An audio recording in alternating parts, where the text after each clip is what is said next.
Everybody. My name is Amy Ruby. I'm the director of the CFJ Coaching Success School, and welcome to the Profession of Coaching in COVID Times and Beyond. Opportunities are everywhere webinar with the CFJ Coaching Success School faculty. That's a lot to say. And as we've been saying all along, it's going to be epic. So let's get right into it. I'm going to turn it over to Carolyn Freyer-Jones, who some of you know and some of you don't. But Carolyn is the founder of the CFJ Coaching Success School and is the co-lead faculty member. Carolyn's been a successful full-time coach, probably close to 20 years now, Carolyn? And her expertise and passion is supporting professional coaches in creating growing and abundantly thriving coaching practices. So I'm going to turn it over to her to let her tell her more about herself and introduce the rest of the faculty. So here you go, Carolyn. Thank you so much, Amy Ruby. I want to just say something about Amy as we're getting started. So yes, Amy Ruby is the director of the CFJ Coaching Success School. She's also a highly successful coach in her own right. So Amy is someone who is a great example of someone who's used everything in the way that we teach to grow her own business to it's been extraordinary to watch you, Amy, do this. And Amy is, like me, is a fellow University of Santa Monica graduate. She also did the coaching program at USM that Stephen McGee and myself and Steve Chandler taught. And she's just know, like you, she's been wherever you are. She's done all the stuff and had all the bumps. So thank you, Amy, so much. And one thing before we get going, anyone for right now, if you can mute yourself, because some of you are in, mobile locations, which is totally fine, but mute yourself so we can't hear any like car noises or anything like that. And the next person I'm going to introduce is Amber Kress. Amber is co-faculty with me at the CFJ Coaching Success School. She's also a highly successful coach. She is a master at teaching coaches how to grow themselves in enrollment conversations. In particular, Amber is a master at filling groups of all kinds. She's filled her own groups multiple times. She's helped coaches fill their groups. And in general, Amber is one of the most kind, encouraging, and just really great at helping coaches get out of the weeds and into the land of making money. So Amber, so glad you're here. Thank you. Next up, where is my friend Devin Bandison? Come on down, Devin, so I can talk about you for a minute. Say hello so we can just hear you and see you. Hello, party people. Yes. Giving a lot of love from New York. That's right. So Devin Bandison is my very good friend from Queens, New York. We are fellow New Yorkers. And as Steve Chandler once said, I think that's the only reason Devin actually wanted to be friends with you initially, Carolyn, is because you're from New York. I think I've surpassed that now. Our friendship is not solely based on New York roots. However, Devin is one of the most uplifted, just fun, and knows his stuff about how to grow yourself in this business. He really took the path that Steve Chandler laid out and he ran with it. Every step. He got a hold of Steve Chandler's materials and he was like, who is this guy? I got to find him. I'm going to learn from him. And that's the kind of person Devin is. It's like when he's in, he is all in, and he really models that for coaches in tremendous ways. And that's why he's teaching at my school, because I love what he says about this profession. And I love how he invites coaches to both relax and to get on the court, right? To get out there and start moving. So Devin, thank you for being here. For having me. Let me get my friend Stephen McGee, who is a longtime friend. Stephen McGee is coming to us live from his little cottage in some remote place in California. Are you willing to talk to us, Stephen, and let us know where you are? I am so happy to be here. I'm coming to you from my front porch in Montecito, California. That's right. Grateful to be here.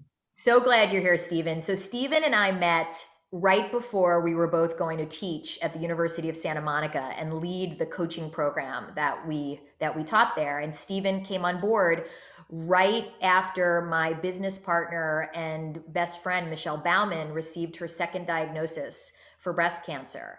And all of a sudden she said, I can't teach for understandable reasons. And myself and doctors Ron and Mary Hulnick, the heads of the university, said, what are we going to do? Like, we need someone else. That's the model at USM. I had one name.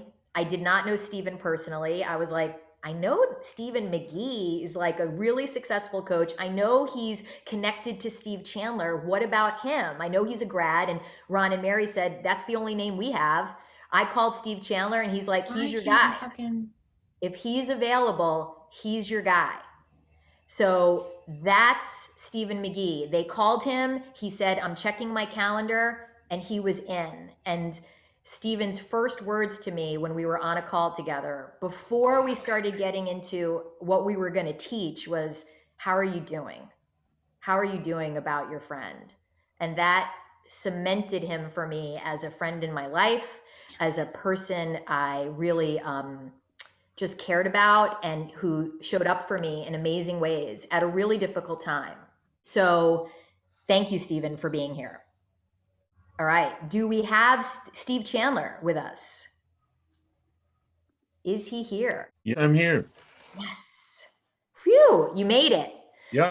So here we are. We are going to do a lightning round of questions where we are going to ask some burning questions of each faculty member, and you're going to have about 2 minutes to answer the question. And are you ready, faculty, for your first question? All right. So Steve Chandler, I'm going to start with you, and I want to give everyone some background. So you and I have been working together probably over 15 years. You are the person who helped create The Prosperous Coach. You co-wrote that with Rich Litvin. You've had your own school for many, many years, and now the live school is complete, but people can actually get their own ACS program and get everything that was offered there just by purchasing the program, which is amazing. So I want to thank you, first of all, for all the contributions you've made to this profession and to me personally. There have been too many. I don't want to bore people here with all the ways you showed up for me in my life at both challenging times and also just really expansive times. Take your time. Thank you for being here. And I want to ask you, what is one thing you wish someone had told you before you started coaching? Well, you know, that's a great question, because I'm really grateful for all the stuff I had to learn on my own by failing. But if I could turn back the clock, I think the main thing that if I go back in time, and now I'm me again, I think the main thing that I wasn't understanding at the time was how much of a relationship business this is. How much, if I had put more attention on other people, prospective clients, current clients, I didn't have many, and less attention on me, less attention on, am I worthy? Am I a good coach? What's my resume look like? What's my technique like? And did I nail it in that first conversation? If I could have done something differently, I would have somehow magically, because we're going back magically in time anyway, I would have magically taken all those concerns away and devoted my time during the day to other people, to really discovering what they wanted and what was missing and how I might be able to help. That's the one thing I would have changed, because my focus was on me, my ego, my track record, but it was also on my insecurities. How much psychology do I have to go through to get rid of my money issues, my fear of people, my fear of money. And I was just a self-obsessed, really a case study that no one would want to watch for very long, because it's so depressing. So I would have taken that away, and I would have reminded myself that this day is not about me. This day in my coaching life is about what I might learn about other people. Because in the end, I got there, and that became what my day was like. And once it got there, this thing called How to Get Clients was solved. I love that. Thank you, Steve. All right, Stephen McGee, one thing you wish someone had told you before you started coaching.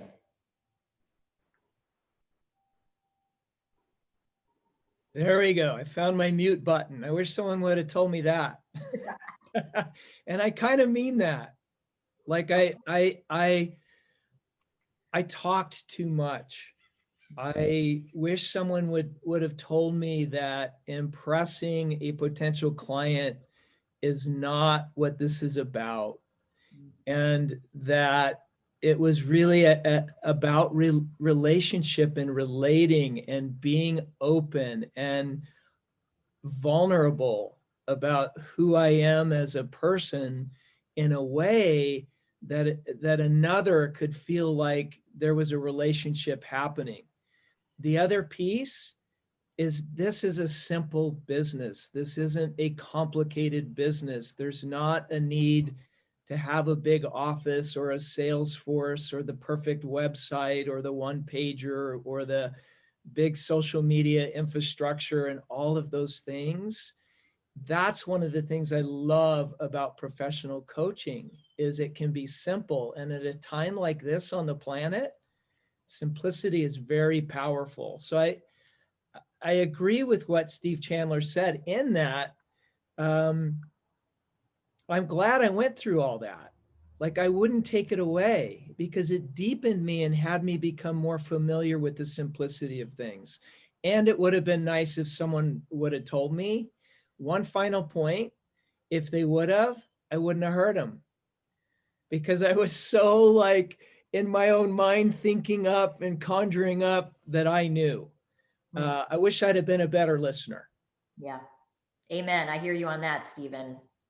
All right, Devin Bandison, what's one thing you wish someone had told you? Going after Stephen, I have to echo that because, some of the greatest learning experiences in my journey as a coach has been when I fell short. And, I tried some things out that didn't work. So I really wouldn't trade any of it in.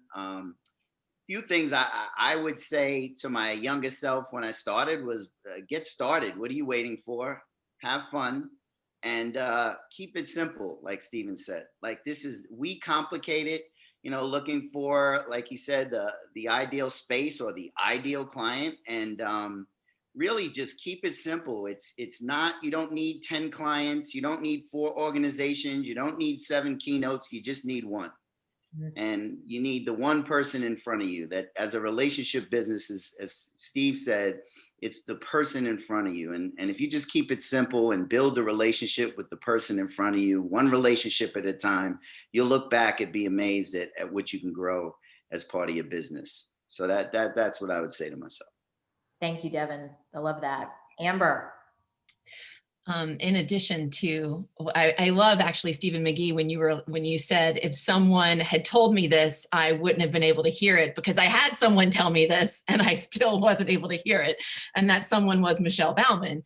I think for me, this is super vulnerable, but hey, we're here and why not share it? I came from the world of acting into the world of coaching, and so much of my journey in the beginning in the acting realm, I think there was a part of me that really wanted to be famous. I had this idea that the more people who knew who I was, the easier and the more successful I would be. And so when I started as a coach, it was really about me. Now, I didn't admit that to myself, right? Like I was in the game of, I'm going to get, have this flagship 8-week program that I run once a year, and I'm going to be the Tony Robbins of body image. I had all of that stuff. So it was very much about me rather than being very much about them, and really that one person across from me. And so I told you, I had Michelle Bauman be like, you're making this a lot about you and what you want, why don't you just slow down and start with one rather than trying to get 1,000? So, but I had to have my journey. So thank you, Amber. One thing I'll share for everyone, you know, I had Steve Chandler in my corner from my very first days as a coach. And he was such a great guide to allow the process to be what it was, to really like look at the mistakes as such great opportunities for learning. Steve, as a coach, and I say this for everyone to really get the value of being coached in this process. We all had a conversation before we started here. And Steve, you said something I thought that was really profound about what an important time it is for coaches to be with other coaches, right? It's an important time. And I'm so grateful. And what I wished I had told myself early on was like, Carolyn, you've got it made. Not only did you start out with a coach really early, you had Michelle. I had someone to walk that journey with.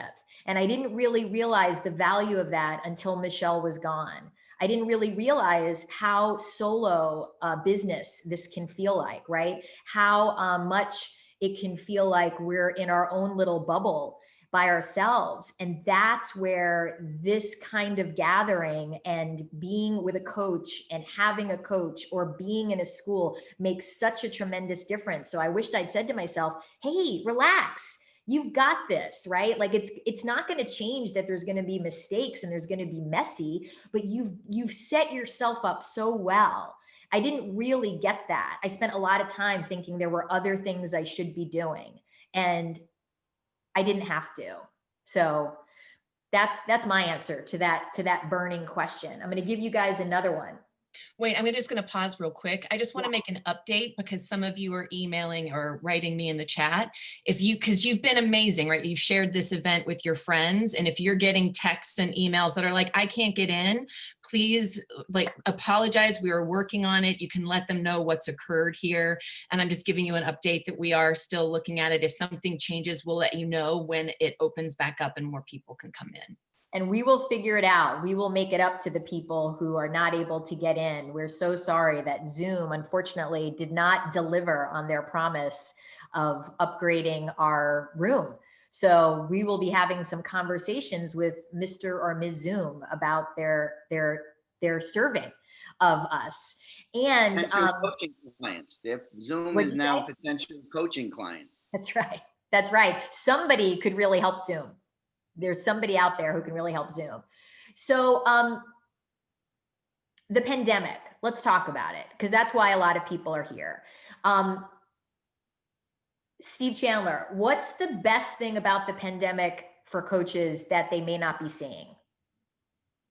Well, I believe, and a lot of the coaches I've worked with and talked to have found that they're building their practice without any drop off, because so many people who in the past really didn't have time for coaching, they were chasing their own future so fast that they didn't have time to reflect on what is it inside me that I could be coached on that would alter my life forever.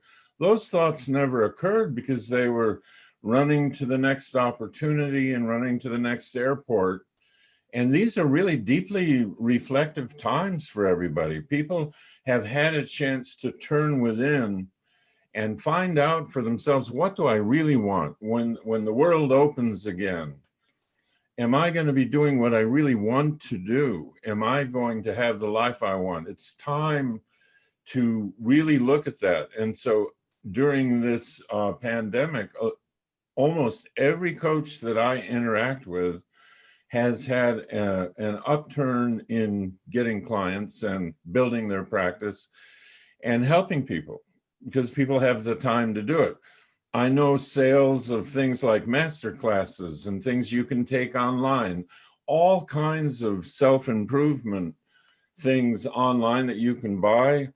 They're going way up because people finally have the time, and they're in one place for a long enough time to have coaching make sense to them. And so all these people who didn't have time for it, or who were kind of, I don't know what it is, and I couldn't slow down to hear a conversation about coaching, are hearing it now. So if there's a silver lining, and there are many, and there are many terrible things as well, but this one silver lining for our profession is people have time to look within and to slow down and to have those conversations with us that they were too busy to have before. Great. I love that. Devin Bandison, in a moment, I'm going to ask you this question, but I have to give a shout out to somebody who's here. So my college roommate, Libby Jackson, is on the call. Libby and I were on the Emerson College basketball team together. So I have to give Libby a shout out because Libby, many people challenged me over the years. They didn't believe I played basketball. So now you're here, you can at least give a wave and say hi, and you can say, yes, Carolyn Freyer-Jones did play basketball. Where are you? She's got to be here. So you're just making this up. Absolutely did play, and she played well. All right. Yes. Devin, All right. I wanted you to hear that before you answer this question. I appreciate that, Libby. Carolyn, your street cred just went up about 10%. So I appreciate that. You know, Steve, when Steve was finishing, the two words he ended with is exactly what came to mind when you asked this question. Was really, this pandemic has given everyone the opportunity to slow down, and slow down in a way where you can not only look at what you want to do, but really what's most important in your life. You know, I had a client who said, hey, well, you know, they kind of shrugged their shoulders and said, well, you know, I get to spend more time with my kids. And I said, well, what if that was the greatest thing of this? What if all your time and attention, you put so much energy into improving those relationships that, like, that was it. And they just lit up. And because how you do that is how you're going to do with your coaching practice. How you do anything is how you do everything.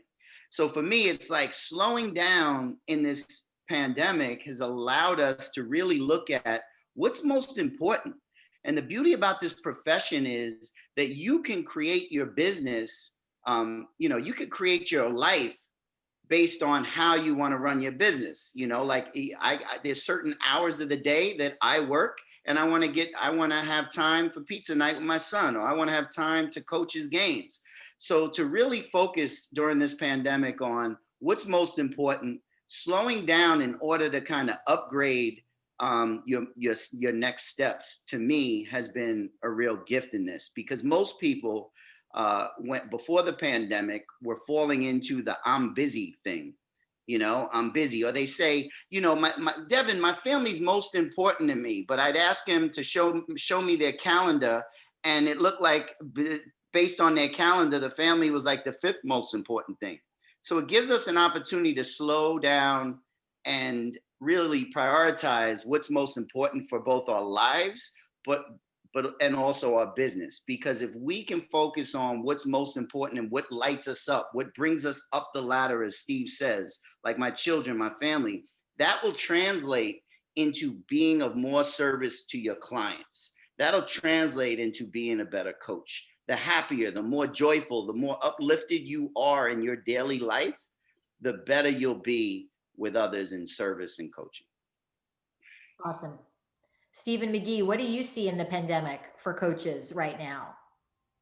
Well, I love what I'm hearing, Carolyn. It's so awesome. I see that coaches are, from my definition, leaders. Like, I believe in a model of leadership that's contributory, so it's service-based. And each of us on this call listening are in this business, at least ostensibly, because we like to serve. So the other thing about leadership is great leadership, from my view, doesn't emerge unless there's a challenge. Like, it's easy to lead when everything is smooth and flowing and going well and all these kinds of things. Well, we've all been faced with challenges of one kind or another during this pandemic. And it has kind of filtered out in different ways. And we don't need to go into the specifics here, but know that it's an opportunity to lead. It's also an opportunity to reinvent. as an example, I have had a tremendous love and passion for longevity and well-being my entire life. So it wasn't like I was sitting back going, oh my gosh, how do I market something new? But I just let that part of me come forward that loves immunity function, that loves to be vital, that knows that nutrition and exercise and meditation and breath work matters at a time when there's a virus on the planet. So each of us has these skills and these gifts that we can bring forward. So the other attribute I think would be resiliency. How do we as coaches adapt to what's going on, but not from a place of, listen, I'm afraid to try something new. We've got to get in touch with that deeper part of ourselves, and maybe part of it's through community, Carolyn, like this call, where we come together and we get to say, hey, I'm nervous about this. I know someone that was sick from the virus and it didn't go so well, and that we can share our feelings in a way that's open and vulnerable, but also so that we can find our ground and that we can lead from a place of that centeredness for other people. Beautiful time, beautiful opportunity for leadership. Thank you. I'm going to share, and then Amber, you're going to probably have something to share that could be similar. We'll see. So one of the things I saw and I'm seeing in the pandemic, particularly for new coaches, so people who are brand new, who are just starting to get some traction, like in the school, in the last round, the pandemic happened while the school was going on, right? We were in month 2 or 3 when all of a sudden everything got shut down. We had to go from meeting live to meeting over Zoom, and everybody had to adjust. And one of the things that I saw that I thought was amazing and that we really encourage people, it's like it required coaches to really get clear, like, am I in this business to get clients? Am I in this business to connect? Because all of a sudden they weren't out in the world, right? They weren't out in the world like just meeting people. They had to look deeper into their own connections and their own worlds of like, hey, I have a lot of people in my world that I haven't even considered as possibilities for potential clients, not best friends and not parents and not siblings, but people in their former professional lives and people in their communities if they were parents. And all of a sudden it was like they were right there. It was like, am I going to do this? Am I going to get on the court and send the email and offer time? Am I going to start getting into action because all the distractions are gone? And that's one of the best things I think about the pandemic for this business. For coaches, all the distractions are gone, right? All the ways we could like, oh, I have this going on, I have that going on. All of it went away. And it became just about me and the people, if I was willing to put myself out there and start to connect and start to serve. Amber? I'll just highlight as an example of that. You know, Carolyn already talked about Libby being on the line. I mean, that was from college. It's easy for us as coaches to forget that every single relationship that we've had, like our entire lives, right? The community that we were in high school, in college, in, I don't know, for me, acting, different exercise places, right? Like these are communities, even if we've been out of touch, that we can go back to. So anytime I'm working with a coach who's like, I don't know anyone, it's always the invitation, slow it down. It's just one. You just need one person to reconnect with. And, you know, I don't know that I can add any more necessarily to the conversation about the pandemic, but the one thing that I thought about, in addition to Stephen, Devin, Carolyn, I think disruption creates an opportunity for choice. And all of us as coaches had a choice and continue to have a choice, right? Are we going to let the disruption tank us? Or are we going to use the disruption to grow us, to innovate, to be resilient, to take the action that we've been afraid of, to test out something new that we haven't done before? And I think the coaches who have been doing that, meaning testing new things out, those are the coaches that in some ways are thriving during this time frame because they're adapting out of necessity. Yep, perfect. So let's do this. We're going to open it up now, right? Because so many of you came, you're like, I want to get a question to Steve Chandler or Devin or Stephen McGee or Carolyn or Amber. So we're going to open it up. All right. So this is an opportunity that you have a burning question that you want to ask one of the faculty. What we're going to ask, you can raise your little electronic hand, right? Just put it up there. And then I'll just say, if you don't know how to raise your hand at this point, most likely you do, but if you click the participants button at the bottom of your screen, you'll see everyone. If you scroll down, you'll see a little button that says raise hand, and you just click on that and a little blue hand will pop up. I see it happening. Tarita, you were right out of the gate. You get to go first. Thanks, Carolyn. So my question is for Steve Chandler. Before I start, Steve, I gave my younger sister your Death Wish book, and she said, Steve Chandler gets me. So it's been really trying, but thank you for writing that. I really appreciate it. Thank you. Thank you for telling me that. Not the greatest title, I have to, upon reflection, not the most hopeful title, but I'm so happy that she liked the book. She made a point to make sure. She called me today. I was like, did you talk to Steve Chandler yet? I was like, I haven't spoke to him, but thank you. So before you said that relationships and coaching are important. So I have the relationships already.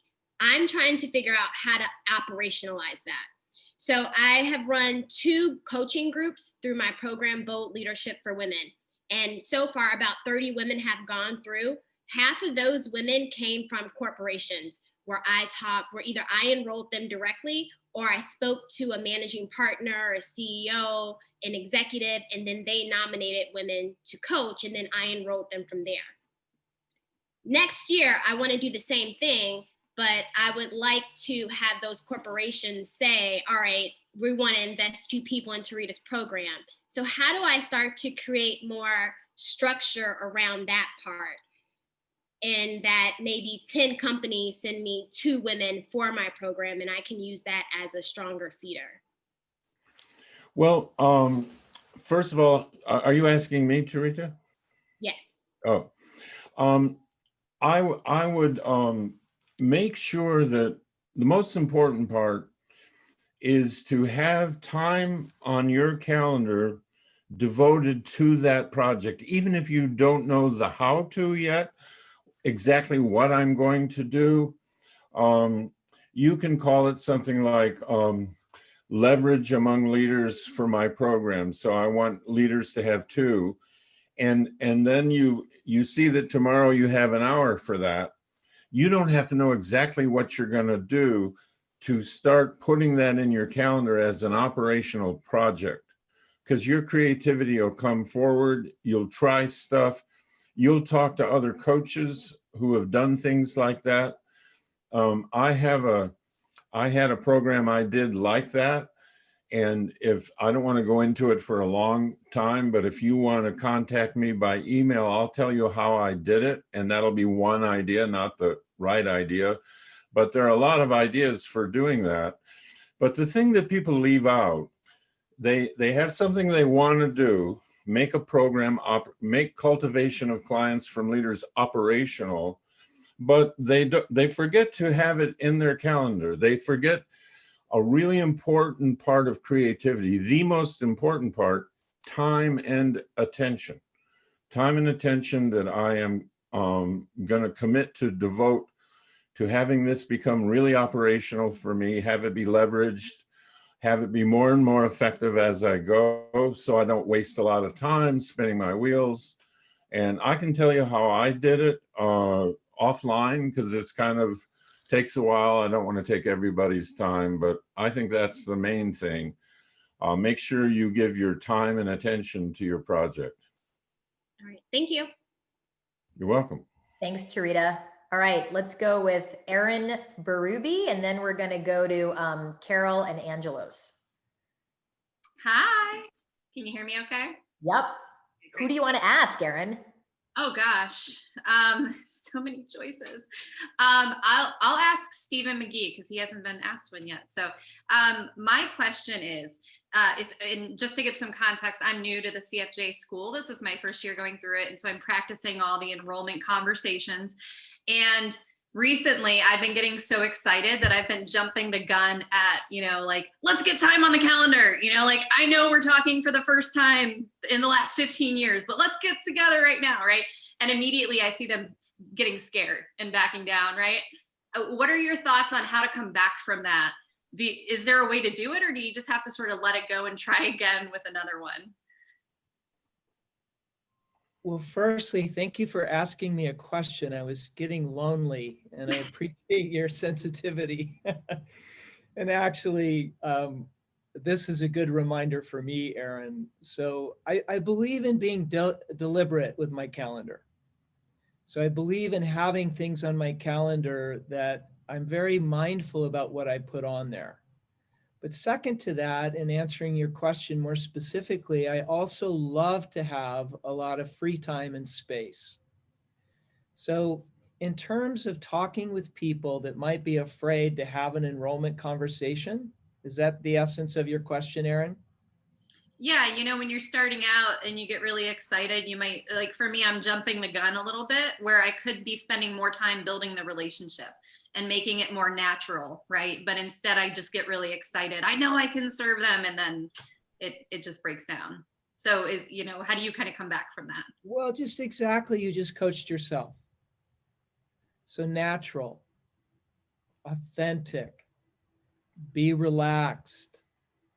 I get that you have the excitement and the enthusiasm. And I think those are all valuable attributes, but keep in mind, that's more about you than it is about them. So one of the great things about coaching is we get to practice being present.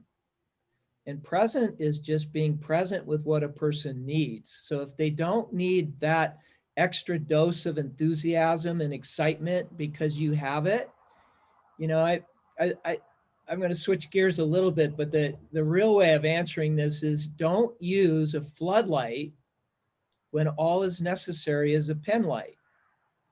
So as professional coaches, we want to be aware of what that person needs in that moment through our listening, through our attunement to another human being that's having this experience. You can notice it in how they respond or don't respond, what their body language is like, even what their breath is, how their eyes are engaging with you or not engaging with you.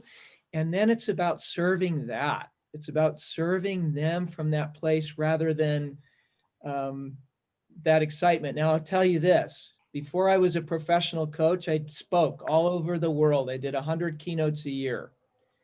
And sometimes I would go in with that kind of Tony Robbins energy, which isn't me. That's Tony Robbins, and that's fine for Tony Robbins. But it didn't work because it wasn't natural. So I think you coached yourself into the best answer, Erin. And I mean, how do you hear all that? Does that make sense to you? Is that helpful? It's very helpful, and it's reminding me of a quote from when I got my coaching certification, which was follow the energy. And I can tell that I've forgotten that already, and you just reminded me of it again. So thank you so much. I appreciate it. You're welcome. Thank you. Erin, I love what you said, because this is an area of opportunity for new coaches, right? We're like, new coaches sometimes don't modulate, right? They're like, and going slow is better. I really want to, like, slow is better. And Steve Chandler talks about that a lot. We can't rush building a relationship, right? It's like, it's okay if it takes time. And that's something that newer coaches and those who are further down the line, it's helpful to remember. I don't need to rush this, because as soon as we do, and Erin, this is what you're picking up on, it gets uncomfortable for the other person, right? They feel it, and it's like, ooh, what's going on over there? Why are they so enthusiastic? So we want to go slow. Slow is better in this context, almost all the time. All right. Can I add on to that, Carolyn? Can I just Please. add to that? Because I think this is a rich conversation. There's something that Stephen, it was wonderful what you added. And there was something you said that I caught at the end of it, Erin, was, do I just, cut my losses and move on, right? And as new coaches, there are going to be breakdowns. We're going to jump the gun. We're going to send the email that after we send it to our coach, we're like, oh, maybe I could have sent a better email. And what I've learned is sometimes the breakdown is better than the original conversation. So don't be worried to say, you know, sometimes you get off a call and you realize you didn't go where you could have went or served them as powerfully. There's nothing wrong with getting them back on the call and say, hey, I think I may have missed something. Are you open to another conversation? So sometimes the breakdown leads to a breakthrough. Don't feel ashamed. I made a mistake. I got to cut my losses. Stay on the court. And if you can really, if there's a higher level of service for that person, get back in conversation, get back in communication and serve them. And apologies are a great way to do that. Like, I just reread this. Oh my God, if I received this, I wouldn't like it. I'm so sorry. I didn't slow down to really say, you know, this is my intention here or whatever, right? That's also how you can do that. And just an announcement for everyone. I just want to give like a big round of applause to Amy Ruby, who magically somehow got that link working. So if you have people that couldn't get in, you can let them know they can get in now. That's Nice right. job, Amy. They can join the party. Steve, did you want to Chandler. say? Steve Chandler wants to say something. Yeah, real quickly. When I was talking, I was looking at Amy Ruby's square, and I thought I'm doing really well because she was just smiling all the way through it. And then I realized it's a photograph of her, and she's behind the scenes doing real work. So acknowledgement to you, Amy.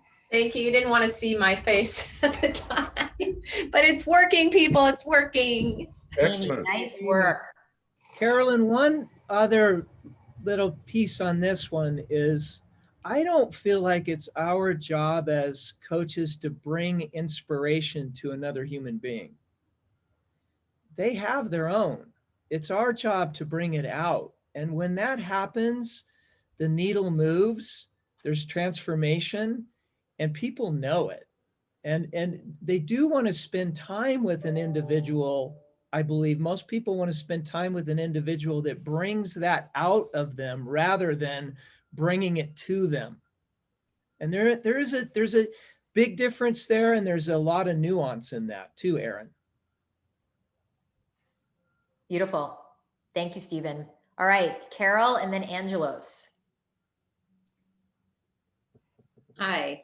So I do have a question, but before I ask my question, I just have to say thank you to everyone on the CFJ staff, including you, Amy, because I am really settling into my enrollment process and I'm watching my business grow and it feels easy. And it was so hard to me initially, and so I just want to thank you guys all so much. So any of you who are attending the school for the first time, just know that it's all going to work its way inside you and you're going to find your way. So anyway, my question is for you, Carolyn, and anybody else who wants to chime in, is about ghosting. About what? Ghosting. Please. So there are some people that I will get ghosted by that it's really clear to me that we aren't really meant to work together and it's okay. And there are others, not many, but a handful that I know what's going on in their lives and how busy and crazy it is at the time. And I guess I'm wondering how often to follow up and for how long before you start to seem like you're, wanting something from them or, and also I think sometimes I know that in terms of follow-up, you never just check in. You have a resource, like you come with something to offer. And sometimes I just run out of ideas or things to do. So anyway, it's just this idea of ghosting, I love it. I'm going to answer this, but I also want to hear Steve's answer to this and any of the faculty, because I love this topic. I'm a big fan of anyone who's come to the school knows that we have conversations about when you are being ghosted, because this is what happens, right? People get busy in life. You know, even like Steve Chandler used to talk about, they're not doing this anymore because we're in a pandemic, but they used to be online in the grocery store, right? And your email would come in and they would just be scrolling by it. So it's not personal to us. I think one of the big issues that happens for professional coaches is we take stuff personally. We make it about us, and it's not. It's really not. I mean, people are, you know, a lot is coming at people all the time into their inbox and into their lives, and we make assumptions like, oh, they don't want to talk to me, or oh, they didn't answer me, and we make it about us. So number one, when you're being ghosted, don't make it about yourself. To really consider, like, there's another human being over there who's having their own experience in life. We just had this come up in the school on the Facebook page, and a coach was like, I haven't been responded to. And, you know, I try to remind everyone, they could have a sick family member. They could have a kid in Zoom school in their house. They could have a number of things they're dealing with that's delaying their response. So we want to assume innocence. And my approach is like, look, I want to assume innocence and say, hey, did you get this? I haven't heard back from you. I want it to be really gentle. I don't want it to be a big deal. I want to get it to the front of their email, right? I want to go back to the top of their inbox, and I want to go, hey, did you get this? I hadn't heard back from you. I've had that work almost every time, just with a simple, innocent question with a question mark in the subject line, right? Question marks in the subject line are like the gold, because people are like, what? They get driven crazy with curiosity. And it's just really important for us to remember, it's like, we're in a profession where our job is to help people engage, to make it easy for them to engage. Steve, what do you like to say to people when coaches who are being ghosted? I love when you talk about this. Well, I like to ask myself, put myself in their shoes. Do they have a really good reason to get back to me? Because they've got a ton of people. I ghost people all day long. I mean, I knew you were going to say that. I really do, and I don't mean to do it in a way, but I just can't get back to everybody. So I go through emails and I say, I'll answer that later. And what's a priority? And here's somebody in crisis. So I'll go to them first. And then somebody's email kind of drops out and I forget to mark it to get back. And so I do it all day and it's never personal. So I don't assume it's personal for them. But what I like to ask myself, if it's a pattern, it used to happen to me a lot. I mean, it would just be everybody would ghost me and I'd have to start over. And I thought, okay, there's 7 billion people, but I'm starting to run out. I mean, I'm down to 6 billion now, and it'll be 5 billion left next week. And if I don't, this thing's going really fast. So I like to say, why would they get back to me? What is it in our exchange so far that looked intriguing enough to them to continue to talk? And if it's just, hey, you need to hear about coaching, I can help you. I don't know anything about you, but I know I can help. Like I used to say, hey, I'm a success coach. I can help you succeed at anything, cooking, ballet, you name it. I'll help you be great. And I was unsuccessful. And so I was an unsuccessful success coach. That's what I listed when I had to fill out forms of my profession. And there were people wondering, well, why don't you coach yourself if you're a success coach? And I noticed you're driving that beat up car and you've got creditors calling you while we're on an enrollment call. Well, why don't you turn the camera around and work on yourself for a little bit and then get back to me? So why would they do they have enough reason to get back to me? And then I think back, no, our conversation was not that useful to them. Their interest wasn't super high. I wasn't very good at being curious, and don't list it as a failure. This is a relationship business. It's not a fail, succeed sales business. My life used to be an entire day of failed sales calls, and which I would reprogram to myself as personal rejection. You know, anyone who ghosted me, I read it like, why would I want to spend any more time with you? That's how I heard it. And so I agree with you, Carolyn. Don't take it personally. It's a relationship business. Invite them gently back in and give them a reason to want to talk to you, whatever that is. Give them a reason. I want the person to think this is getting interesting for me when I'm finding out about myself, possibilities, hope. I'd like to talk again. And so I want to get better at having them have a good reason to get back to me. I want to look there. I'm in agreement with everything that you guys have said. The couple of people that I'm thinking about, they reached out to me wanting coaching and had a conversation or two, and then they just kind of disappeared. And I don't take it personally. I know they're really busy. Like, I know what's going on for them and their companies and what have you. But I'm just wondering, should I just wait and let them get back in touch with me when they're ready? Or should I still kind of reach out here and there just to... Both. Okay. Okay.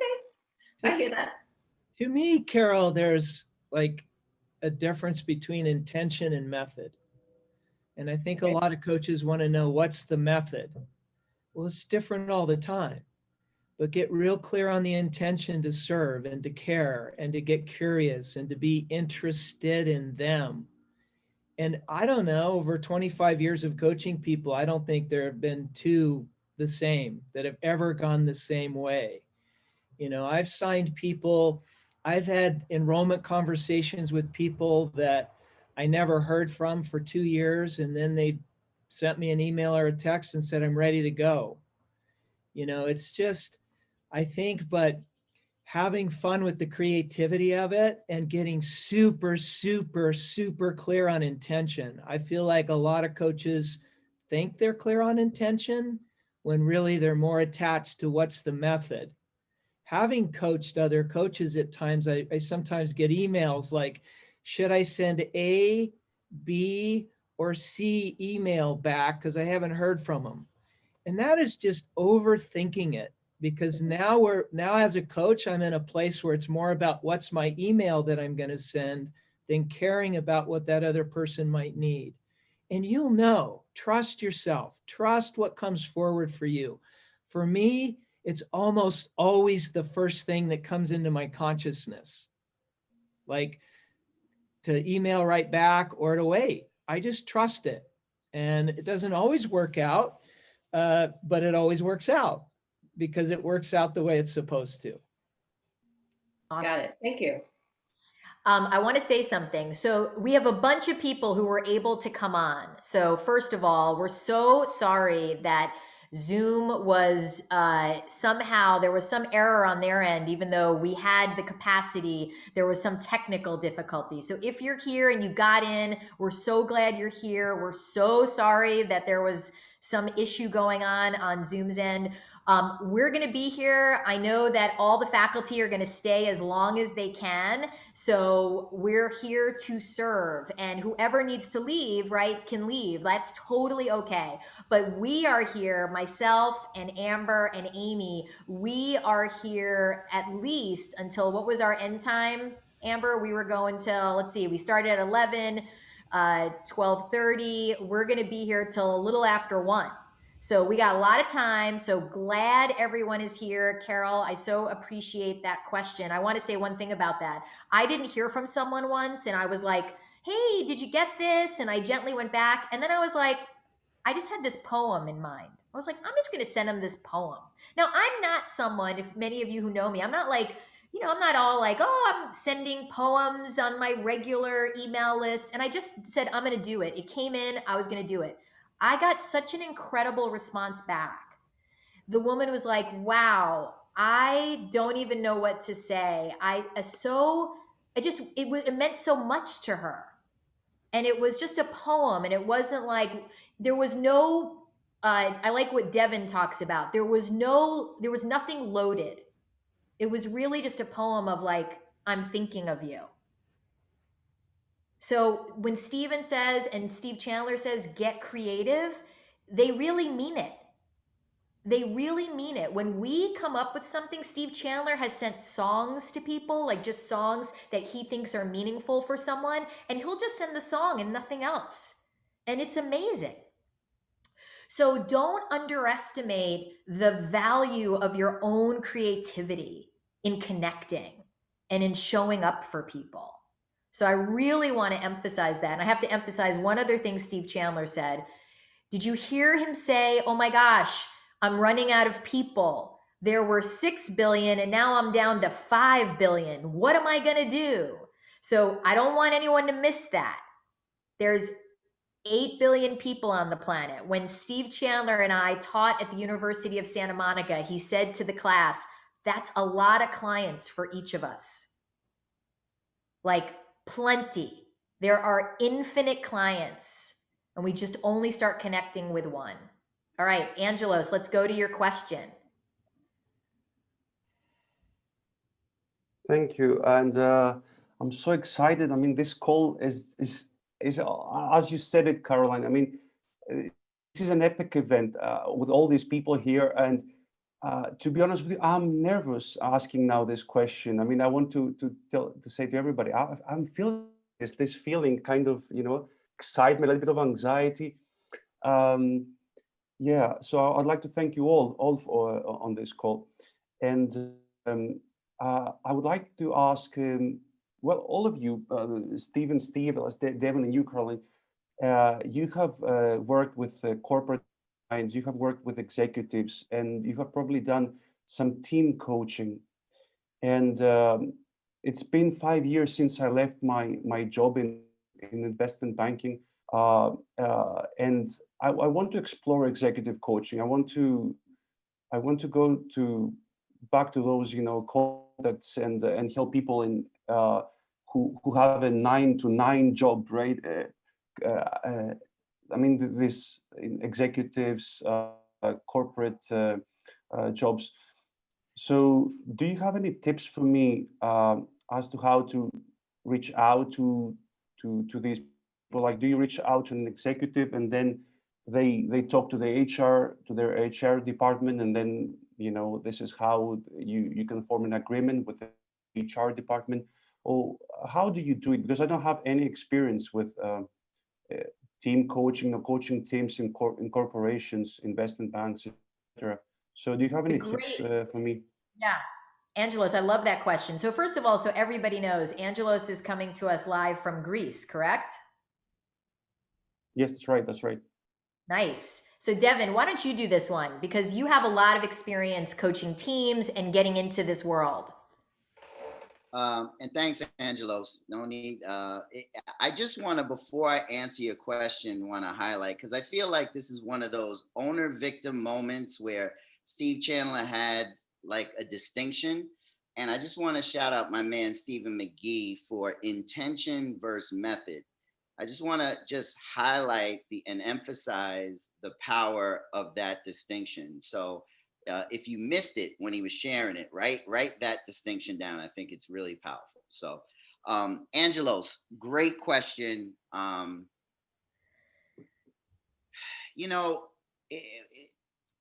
thing about corporate, I remember Steve and I used to go back and forth, and he said, he used to work with Fortune 500 companies. And then I said, well, that's great, Steve, but now I work with Fortune 100 companies. And then he'd come back and say, now I have a Fortune 50 company, right? And we joke around that, Angelos. And, the one thing around companies and executives is never forget that they're just people, right? We sometimes put them on a pedestal. and then it makes it more difficult than it needs to be. When I look at all the places I've worked with in corporations and teams, it usually started, Angelos, with one relationship. So I had somebody who I was serving. I had a guy, for instance, from Morgan Stanley, and he met me, and he initially wanted me to work with his son. And I worked with his son and served his son really powerfully. And then he said, "Hey, I want to bring you to Morgan Stanley." And I remember early on, I was giving Morgan Stanley, like, I was making them more important than they need to be. And my coach, Steve Chandler, gave me a homework assignment. And he said, "I want you to watch this movie." What was the name of that movie, Steve, again? You remember? I don't remember. The Big The Big Short. Yeah. Right? So now I watched The Big Short, and I was like, I was holding these guys at such a high level, like, oh, what if they don't choose me, early on, Angelos? And I watched The Big Short, and I almost came out of that watching that movie like, I don't even know if I like these finance guys anymore.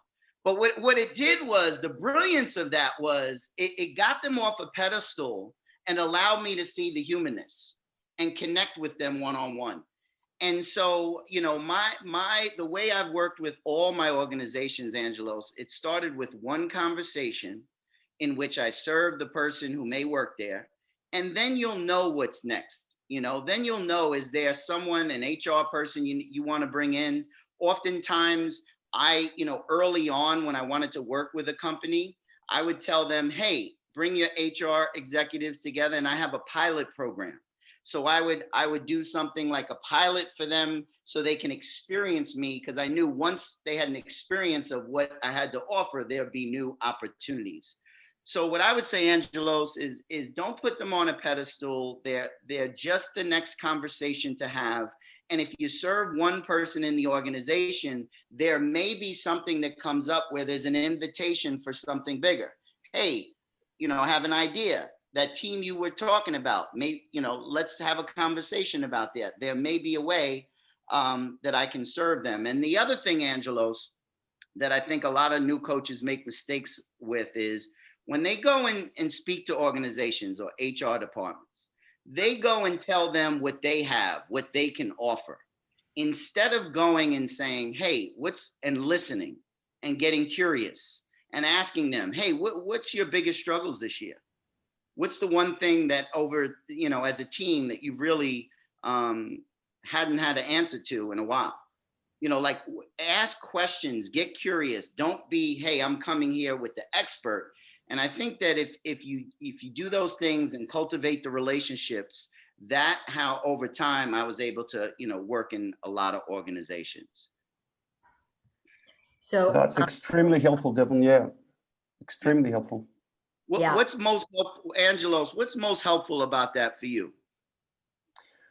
I was going to ask you, Devin, tell me, what is the curriculum? What sort of things, do you teach those guys in Morgan Stanley? Tell me, is it emotional intelligence? What is it?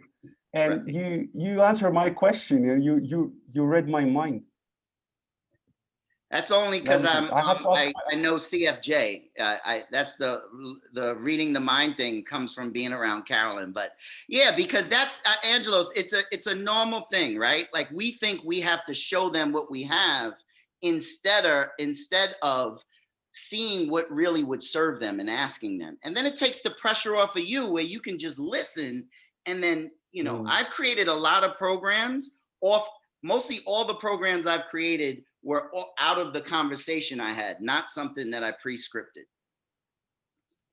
I think that's really important to slow down on for everyone, because this is, I think, something that goes on in the profession. And I see it happening right now. This idea of like, I have to have my content, right? I have to go work on my curriculum, on my program. And, one of the things we talk about in the school all the time is like, first get into conversation and start to find out what the challenges are they're facing. Every single coach I've ever asked this question to, if I said, if you had 8 people that you had to do a program for tomorrow and someone stuck you in a room, would you come up with stuff? And they're all like, yep. I said, if you had 2 hours, could you do it? Yep. We all could. We all could. It's an illusion. It's like this made up land of like, I want to spend time on content when really what we need to be doing is spending time connecting and slowing down and saying, what are the challenges you're facing? They will tell us what the content is. People will always tell us if we ask, if we get really curious. I mean, Steve, you worked inside organizations so much. I mean, you just went in with lots of questions, am I right? Yeah, I did. And one of the things I find that I used to have and coaches have is they see corporate people, and a lot of coaches even see all potential clients as alien beings, like they just came off a spaceship. And they go to their coach and say, what are their ways? How do I talk to them? What are their brains like? And they're just people. And when I wanted to coach a corporation, I would find somebody, I would find somebody who knew somebody in there, or I would just connect and say, can I ask your help? I want to talk to the leader of the sales team. What would you recommend to me? I don't want to just go through, submit proposals. They don't want that. They don't need that. And I would create a relationship somewhere in the organization. And I wouldn't see people as gatekeepers. Like, I got to get past this person to the decision maker. Oh, they're only HR. They're not real people. They're like cardboard cutouts at a sports game. I got to push past them to get to the people with the money. And like Devin said, I want to realize in the end, you're going to be coaching human beings who have fears and dreams and a lot of fears in organizations, more so even than your regular clients. So if you connect with them on the human level, you've started. I used to have a program called the Owner Victim Choice, and it went to over 30 Fortune 500 places and a number of Fortune 50, Devin, a place you've never been, I don't think. Well, Morgan Stanley. But one thing I would do, they'd say, well, tell us all about your course. We heard about it. And I'd say, how are your people thinking like victims here? Because if your people aren't, no need for me, you're good to go. Every time they said, oh man, let me list the ways. And I would say, okay. And I would take notes. And they would just tell me. And I would say, I will work with them on that. I work with people on that, moving that over from being a victim of other people, a victim of situations, to taking full responsibility for creating who they are. And so, like Devin said, it's the question. It's not some secret way in. It's not a technique. It is a intention to connect with somebody there. That's it. And in that way, thank you, Steve. It's no different than this is what we do as coaches. We kind of dehumanize people. We're like, wait, I don't like, and if we just, that's why Stephen McGee said this is really a simple business. It's a simple business. All we're doing is connecting. All we're doing is learning how to be really curious with people about the challenges they're facing, whether they're in a corporate setting or whether they're sitting in their house by themselves, right? It's like, all we're doing is being like, tell me more. Like, I love Steve Chandler's question is like, what's kicking you out of heaven in the morning? Such a great question, right? What little stress is keeping you awake at night? Such beautiful, small questions can create an incredible conversation. Incredible. So, Angelos, thank you for that question. And Thank you, Angelos, appreciate it. Thank you.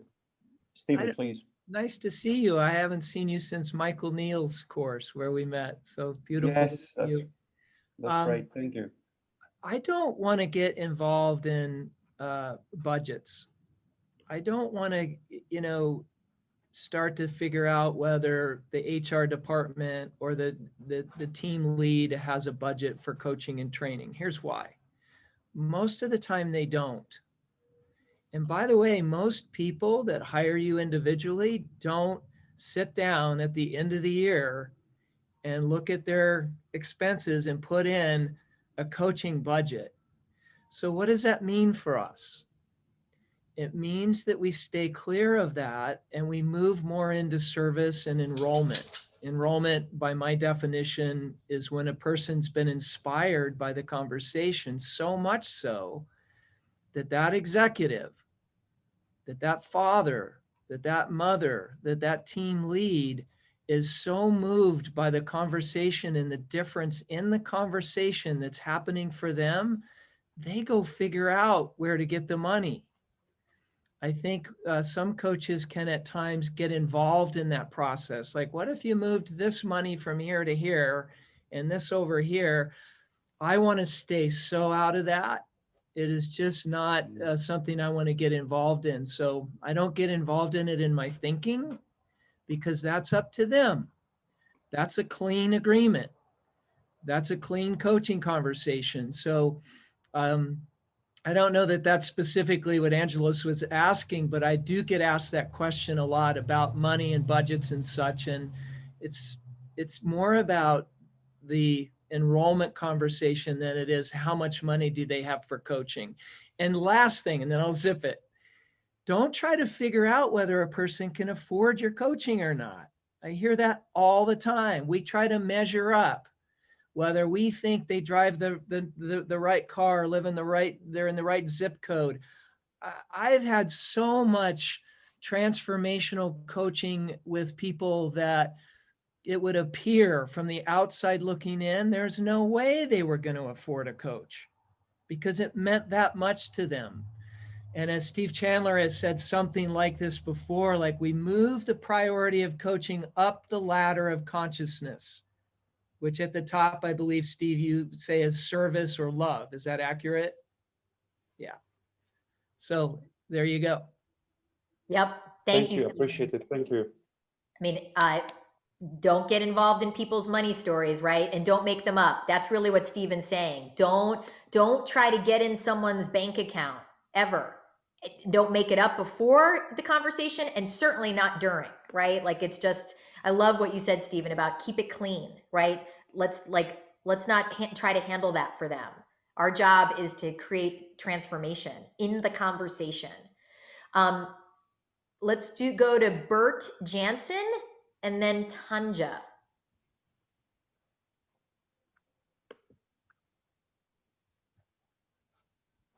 I think you're still muted. Bert. Yeah, unmute. Yes, hello. I'm calling from Spain. Nice. Hola. It's almost night here, almost night.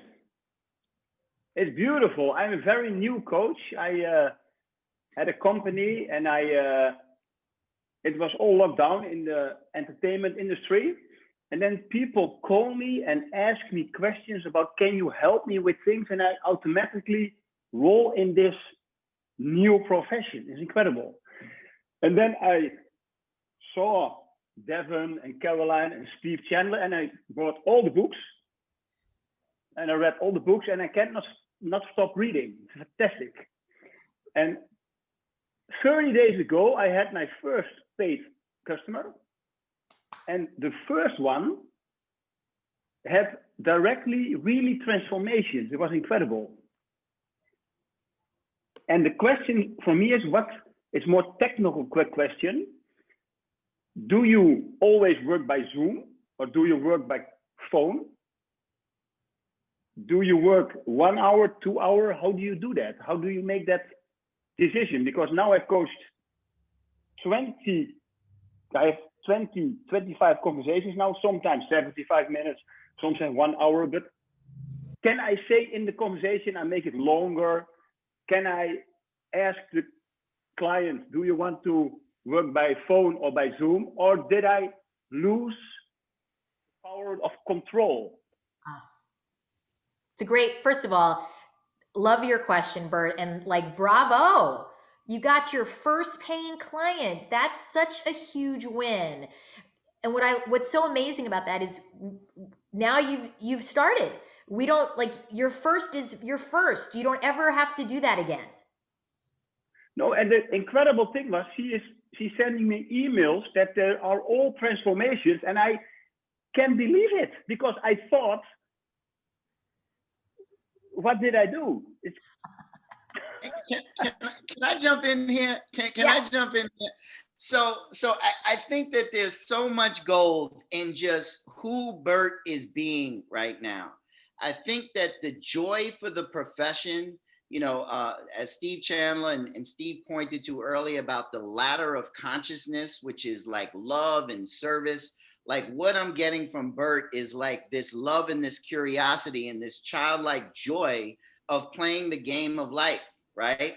And I think that sometimes we get so serious and we have to view ourselves as I gotta be viewed as the expert instead of staying in this, Bert. So I just want to acknowledge you, Bert. You lit up the screen when you came up and you shared. There was an energy in which you brought that will not only serve you, but also serve others.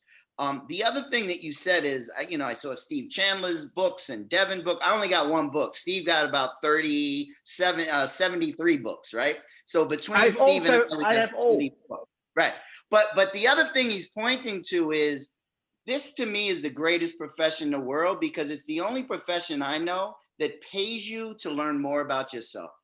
And the way to increase your coaching practice is to become a better coach.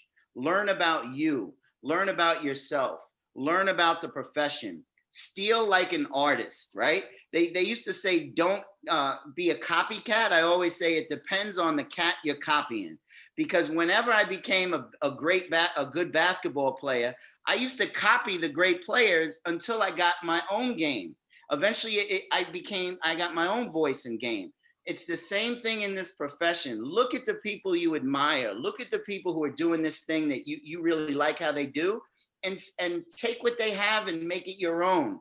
And eventually, you'll develop your own style and your own game. And you'll know whether it's a 90-minute call or a 75-minute call. Play around and test around with it. I just want to encourage you to keep showing up with that curiosity and that real connectedness, Bert. It really lit me up when you were talking. So absolutely. Amber, do you want to share anything else about what you say to coaches on times and Zoom, phone? And I want to really echo everything Devin said to you, Bert, like bravo. I'm going to just say, I was scrolling through the faces, Bert, while you were talking, and almost everyone was smiling on this call that I could see. And that is because of who you be in the world, which is really beautiful. As for structure and things like that, this is a profession where you get to play. You get to decide, okay, I'm going to test out what an hour session feels like. Okay, like for me, so when I first started, I was doing every other week sessions for an hour. And what I was finding was that I was always running over. And I just liked more time. So I started extending the sessions to 90 minutes, but I didn't want to start at 90 minutes because I was afraid, like, what would I talk about with someone for 90 minutes? I felt good about an hour. So this is, you get to play, like just pick something, implement it, get the feedback, and either keep it or adjust. And there's so much of this profession that is like that. Everything from the structure of your clients to leading a retreat, to leading a workshop, to leading a group. It's all experimentation. Yeah, it's an amazing business that way. I mean, Steve Chandler has told me, Steve, wasn't there some guy you were coaching who did like 15-minute coaching sessions from a boat? I wasn't coaching him. He was one of my co-authors on some books I wrote, and he had a lot of clients, and he had 15-minute sessions. That was it. And I said, why do you have 15 minutes? He said, that's all I want to do. I want them to really be ready when they come on the call.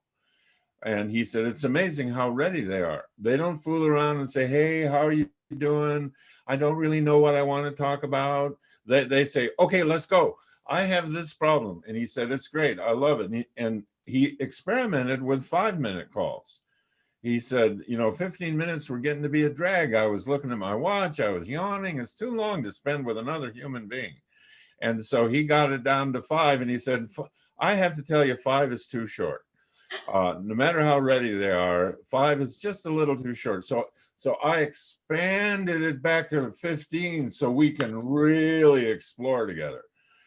And then the other people do minimum of 90 and or 2-hour sessions. My coach does 2-hour sessions, so a minimum of 2 hours together.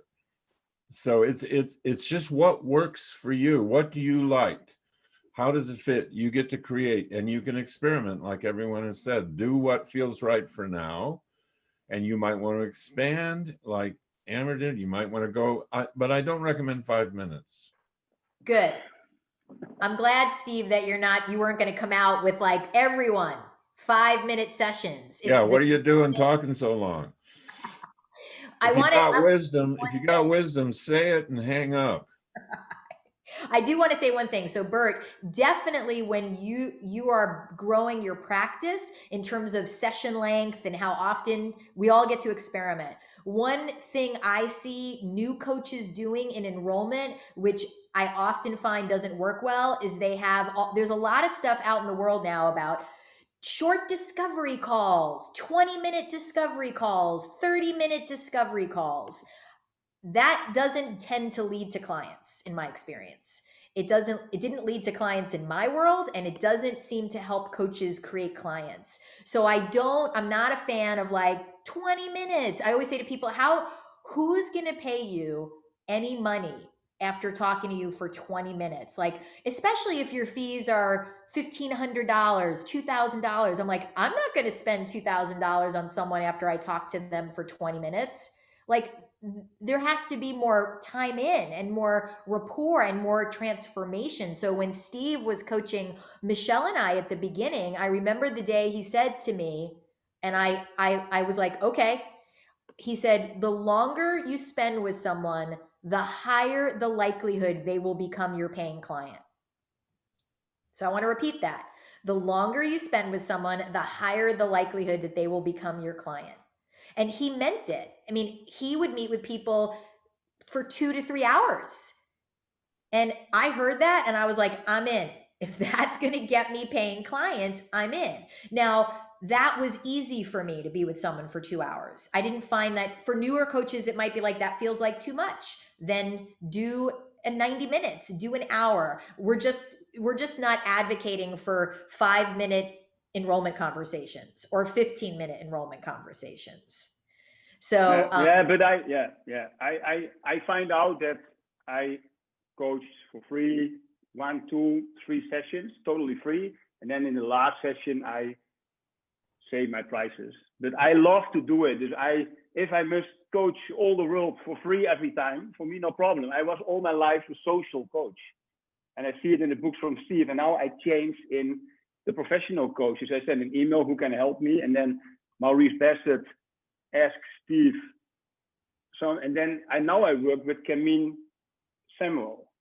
She helped me on that. This is the beginning. It's the beginning. Fantastic. It is. If I must coach everybody for free, fantastic. It's so. I love it. Awesome. I once heard Steve say this, and it's true. You can grow a beautiful practice without ever proposing. Right? If your conversations, if what occurs in them is really powerful, someone is going to say, how do I do this with you? How do I continue? So that says a lot right there, right? It's like that someone is going to be moved enough that they're like, I need to spend more time with you. How do I do this? So thank you, Bert, and congratulations. Keep going. All right, let's go to Tanja. Did I say your name correctly? It's 12:30 as well. It's Tanya. Is it Tanya? Yeah, it's Tanya. I'm sorry. No problem.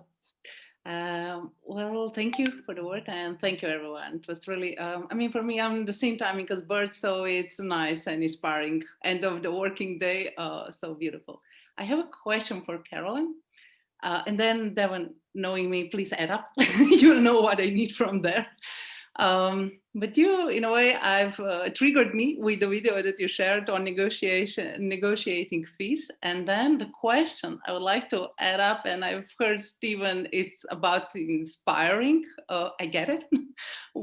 Devon did huge work on me on that part and slowing down. But the question, what to do with the clients that in a way have bad experience with previous coach, or they are not satisfied with previous coach, they didn't get what they wanted to get out of it. And then for me, I had one recent this kind of case, and in a way I was having hard time slowing down to negotiate that part and to really spend time in inspiring, but just trying to serve. And to be honest, I was thinking a lot what went wrong in previous relationship with her coach, or what was there all about. And I wanted to fix it probably. So it was not, she wanted to work with me, so I had the time, but then Caroline, you were talking in your video, so I'm going to claim it down. I'm going to get it. I'm going to make a game out of it. So I know how Devon does the game. But then I was wondering, from your perspective, what would be in a way to create a game out of it, to slow down, to make it already a part of the process? Because I think on that part, I could serve her probably better. So Tanya, I want to make sure I understand your question. So you had someone who wasn't satisfied and they had already paid you, or no? No, not me. With previous coach, invested a lot of money during the COVID. Got it. Go with online programs, but then didn't get out of it what they paid for, but then wanted to work with me, and then negotiating the fee. I already invested so much and I didn't get it. So like, do the work instead of that coach, right? Or lower the prices. So. Well, first of all, I acknowledge you, because I think it is really important when we talk to someone and they start telling you about how they'd worked with another coach or did other programs and they weren't satisfied. I want to slow way down on that. Like, I want to really find out, well, tell me more. What happened? Because there's information in there that we want to find out what the deal is. Like, I want to proceed with caution when someone is telling me how unsatisfied they were from other programs. It's not that I don't think it can happen, right? Especially when someone's doing a program, if it's a big program, sometimes there's a mismatch, right? What they thought they were going to get from it versus what they did. And so I just want to slow way down, Tanya, and I want to say, like, tell me more. Tell me what you were thinking was going to happen and what didn't. And I want to start to see, is there something going on about them taking responsibility for getting what they want, right? That is the job as the client. If I'm not getting what I want, I need to speak up to my coach. And so when I'm starting work with someone, we have agreements. And one of the agreements is you're going to ask for what you want. You're going to ask for what you want. And if there's something I'm doing that's not working for you, you're going to tell me. You're going to tell me. And we talk about that agreement. That's a really important agreement for a coach with a potential client, or with someone who's about to become a client. After they've paid you, though, you talk about agreements after they've paid you, at least most of them. But I want someone to know, hey, we're not going to do this unless I know I can count on you to tell me what you want. To tell me what you want. I'm not a mind reader, and I'm not perfect. Sometimes I'm not going to get it right. That's not our job, right? This is a partnership with someone. I'm in partnership with helping them create what they want in their lives. So it's a partnership, and it requires both of us. So that's an important part of the conversation, Tanya. Do you feel like you had that part of the conversation? Well, she shared with me probably more than with that coach. Then we slowed it down, and I said that I can prepare one part of the deal, but not the coaching part of it. So she wanted more consultancy on how to do the program, but not the coaching. That part is still waiting. But in a way, she was trying to get me in, and I was trying to get out of that part, not to fall into that story, to, in a way, be part of the previous agreement. Yes. Yeah, I mean, I think that's a really important thing to be watchful for, but also to find out more, because that can be an incredible coaching opportunity. That's one thing I want to say, and Steve talks about this a lot. When someone presents something, it's not like someone, coaches in the school will come and they'll be like, so-and-so was late for a session, or so-and-so said they weren't satisfied. I want to use that as like, whoa, I get to look at what did I do to create, promote, and allow this? What did I do? Where didn't I set up the container well? And if someone else isn't showing up, that's a coaching opportunity for them. I had a client who was late, and I had to be like, whoa, time out. Like you're late. And it's not a punitive thing, but I'm like, we can't keep going like this. You keep showing up 3 minutes late, 5 minutes late. Like, we can't do this. And I just said, I just got really curious. I was just like, what's going on? Like, I'm curious if this is happening in other parts of your life. So it's not like you're wrong, you're bad. It's more like, let's open this up so that we can come to a newer agreement that where you can be in integrity, right?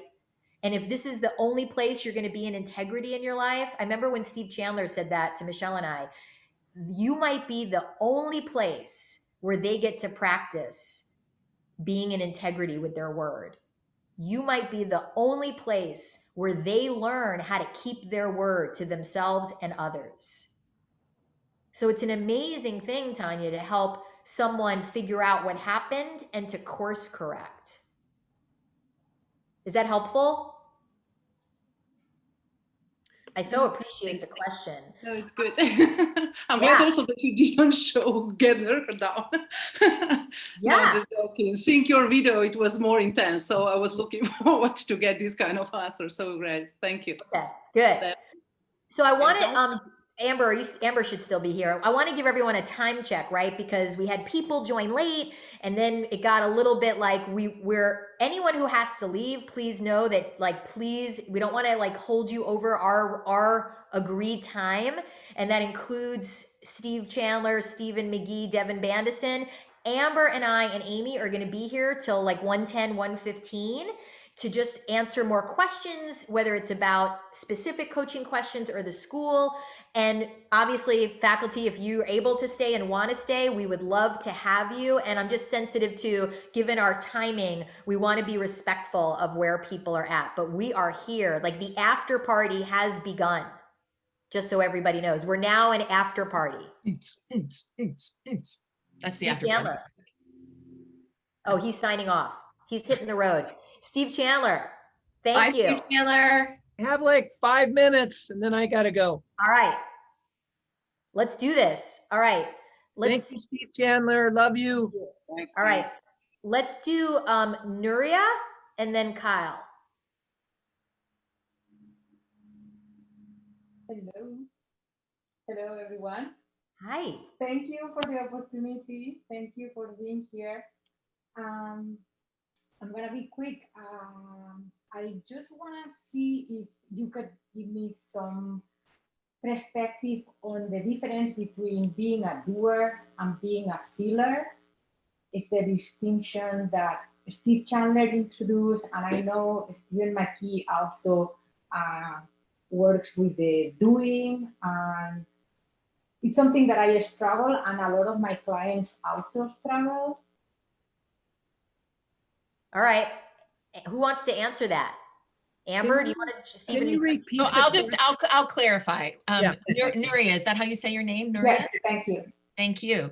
It sounds like what you're asking, and please tell me if this is accurate, that you want to be doing more, but you're letting your feelings get in the way?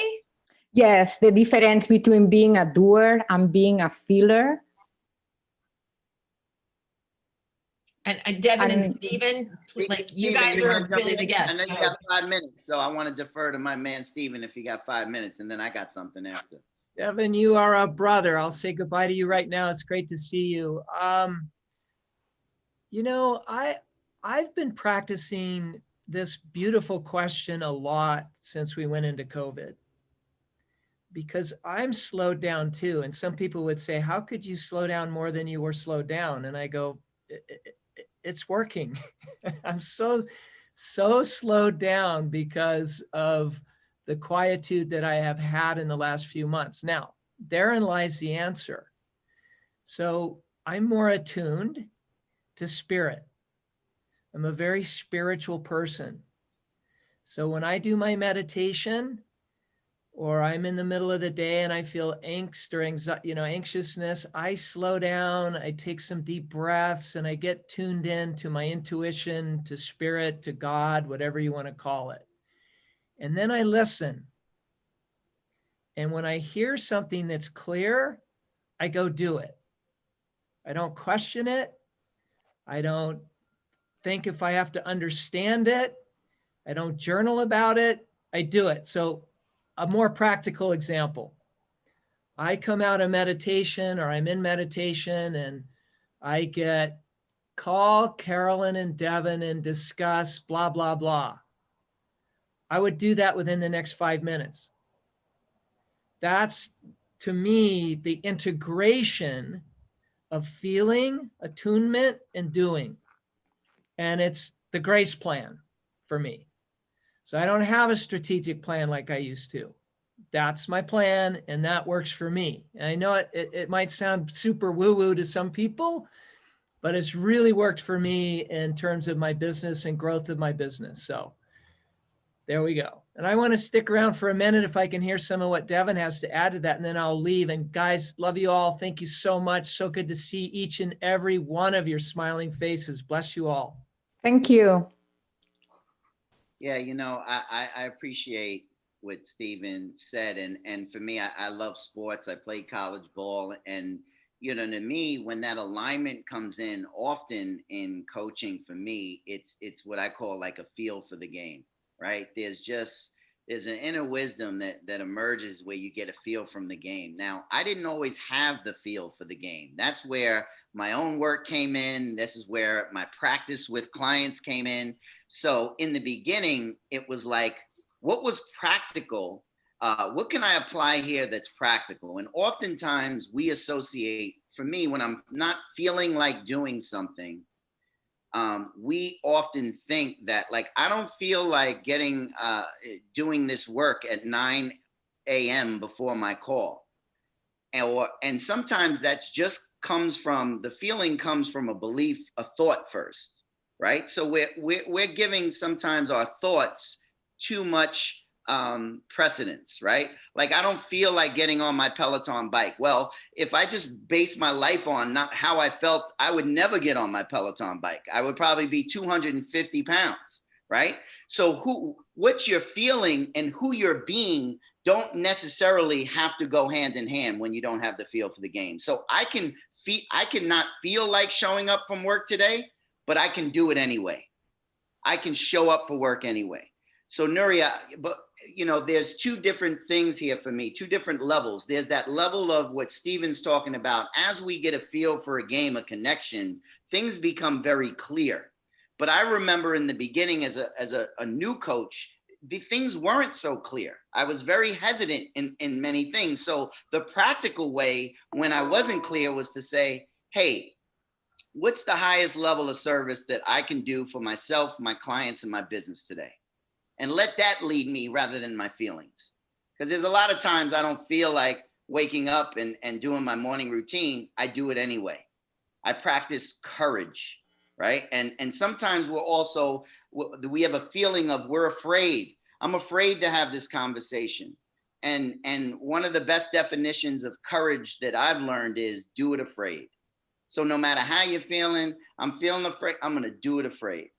And that's kind of the two levels to this, right? There's that level of when I'm new, and I'm going to do it afraid. And then there's a level of after a while, you get a feel for the game. Thank you, Devin. Thank you. Nuria, I want to share this. I thought your question was a great one. And I want to point out something that I think would be helpful for everyone to be aware of. And then we're going to go to Kyle and then Lee Huggins.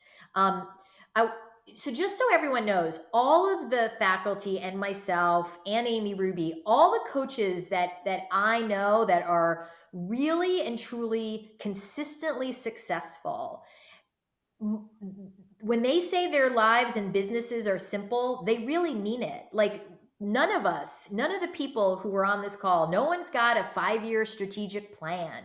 Nobody's got like multiple, Excel sheets where they're mapping out the next, 3 years and when they're going to do stuff. That's not the model that we all use to grow ourselves and grow our businesses. And that's not a model that we teach in the school. It's not that I'm against planning, because planning can have its place. And many coaches, especially new ones, think that there's something they're missing, that it really couldn't be as simple as make a list of 5 people who you know who you'd love to coach, who you already know. Like all your clients, you already know them. We're not encouraging cold calling or making lists of hundreds of people, 5 people. And when you've written and learned how to invite those, you're going to invite 5 more.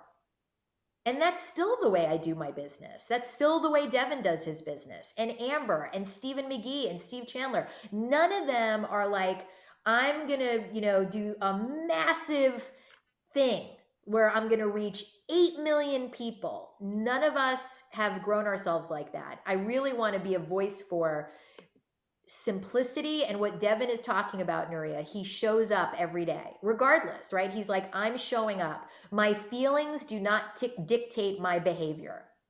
They don't. And that's a big learning for us as coaches and for our clients.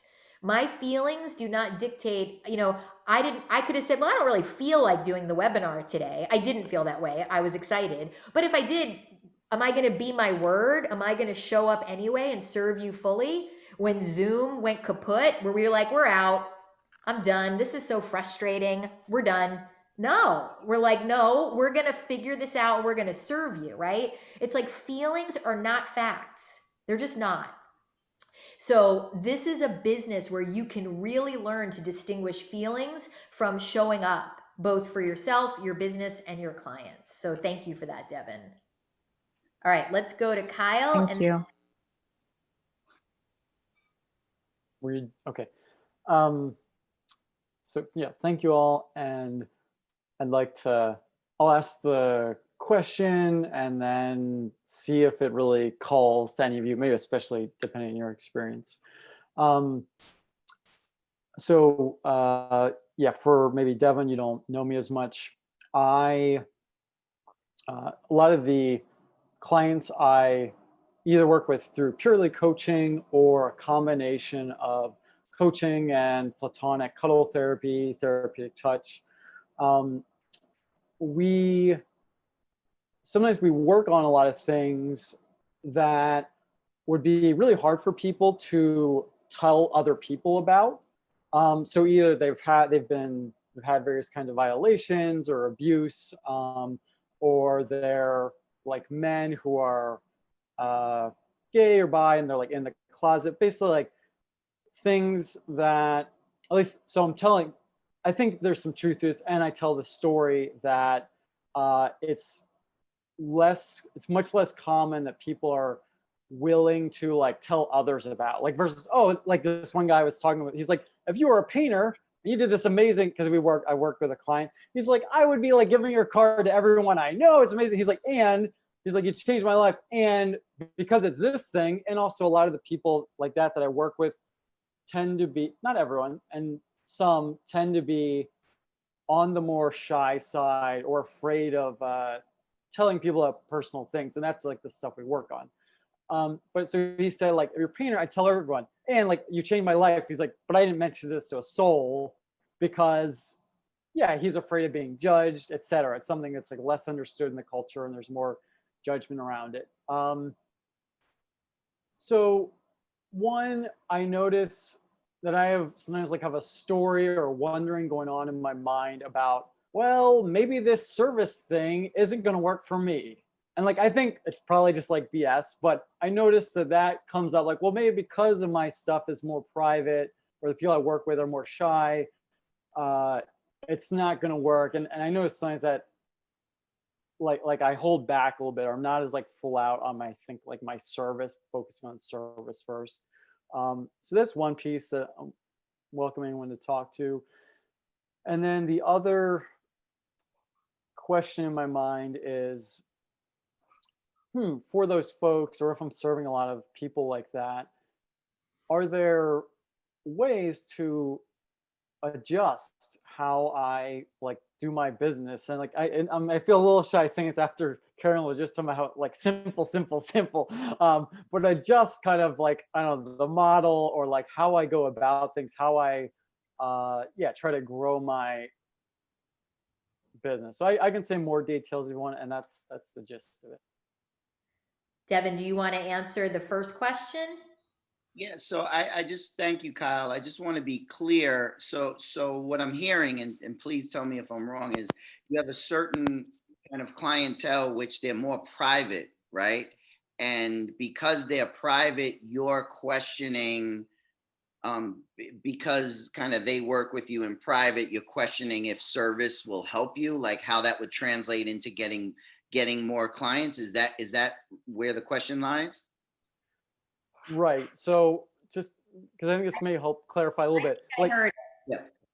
Kyle, are you concerned that because you're doing really like very personal work, they're not as interested in referring you? The negative story in my mind is like, oh, this kind of service model works for life coaches or people that's like you can talk more about, or corporate, like people feel comfortable, hey, this helped my company. And so the negative story is like, oh, this thing isn't going to work for me, which I know is probably just complete BS, but like it's not going to work for me because people aren't going to tell it others and stuff like that. Yeah, so great question. So I had some of my clients, right? I had one of my first clients was a well-known doctor in New York City. She was top 40 sports surgeons in the world, and was on TV, stuff like this before. And for 3 years, she didn't even want to tell her husband.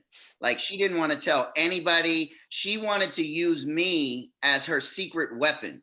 And even, I ended up I still work with her teams, but she didn't even want to share me with her colleagues because she was like, I want the advantage, right? I want you as my secret weapon. And that was totally okay, right? So Kyle, what I would say is, that don't overthink it, right? Stay in service, meet them where they are. And whether they want to, some clients want to brag about you down the road, and they say, hey, I got this great coach and they'll refer. And some actually want to keep you as their secret weapon. And that's a beautiful thing. It's a beautiful relationship to establish different agreements with different clients. And I was her secret weapon for a few years. And eventually she was like, I need your help at work. I said, well, if you need my help with your team, you're going to have to probably tell somebody about me. And she ended up, and I work with a team. So just honor those relationships, and it will not prevent you in any way from continuing to serve and build your practice. It will not get in the way. It actually will strengthen your relationships with the people you're working with, because you may be the only person in their life who they can share those things with, who they can trust. And that is more valuable than anything in the world. Is that helpful, Kyle? So helpful. Good. Did Lee Huggins leave the building? She had her hand up. I think she's here. I got back on. Carolyn, Sorry. You got 4 of my best minutes remaining. I'm gonna give you my 4 greatest minutes of the day right here. Love it. Lee, are you here? Yes. Hi, Carolyn. Hi, Amber. Hi, Devin. Lee. I think I heard some of what I needed to hear already, but just to give you a little background, I'm enrolling a women's group right now. And I've had 3